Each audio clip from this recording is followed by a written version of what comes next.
Hello and welcome to the very first episode of Game Talk Radio. I am your host, Andrew Koffel, and in today's episode I will be discussing one of my personal favorite games growing up, The Legend of Zelda, Ocarina of Time. It came out on November 23rd, 1998 in North America, and I have played it at least once a year since receiving it the very same year on Christmas. Now, much has been said about this game for the past 21 years of its existence, as will probably be the case for many of the games I cover, but that will not hamper my enjoyment of talking about them. Ocarina of Time came out in a very special era of my life.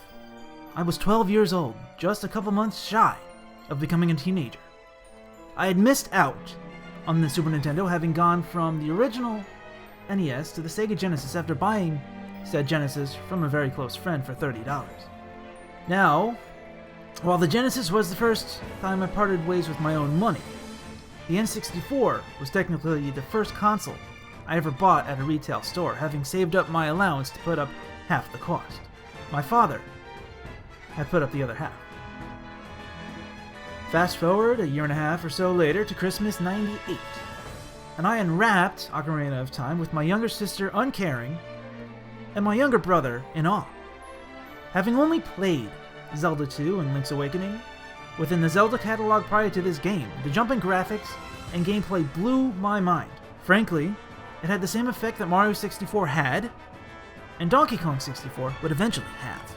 Jumping into that world for the first time, seeing how vast Hyrule Field was, getting angry at that owl every time he showed his face, finding out about the Golden Skulltula cheat, learning, accidentally mind you, that you could escape Lon Lon Ranch with Epona by jumping over the fence. All of that and more helped solidify my love of fantasy and, in essence, this franchise. I have played this game so many times in the past 2 decades that it is hard to recall how I felt the first time I played it. However, here are the top 3 instances, good and bad, that really stuck with me. I, like most people, got lost in the water temple. Even now, it takes the longest out of all of them. I mean, who knew there was a room below the center pillar? The Phantom Ganon fight was another.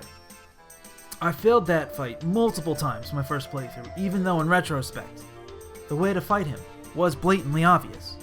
And the third instance was the Big Goron sword quest.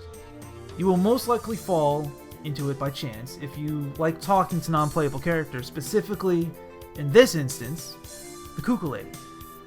It sets you on a side quest with a surprise ending that has a treasure worth the chore. Once I obtained that sword, I never looked back. I never used the shield unless I was forced into it in Ocarina, and same goes for today in Breath of the Wild. And using the Big Goron sword solidified the needlessness of using the Hylian shield. I almost find it disappointing that the game forces you in the end to, well, end Ganon with the Master Sword. Ocarina of Time is one of the few games on the N64 that still holds up really well to this day when you compare it to the rest of the console's library. You look at all the things this game did right, and you can still see the intricacies of those mechanics to this day, from the horseback riding and bow aiming, to the Z targeting system and the strafing. Hell, I love this series so much, especially the game that I'm talking about, that I animated my own short film. It's a shameless plug, I know, and I'm sorry. Well, I don't want to hold you up any longer. I'm sure I've taken enough of your time. But I do hope you all enjoyed my trip down memory lane. Until next time, this is Andrew Koffel on Game Talk Radio, signing off.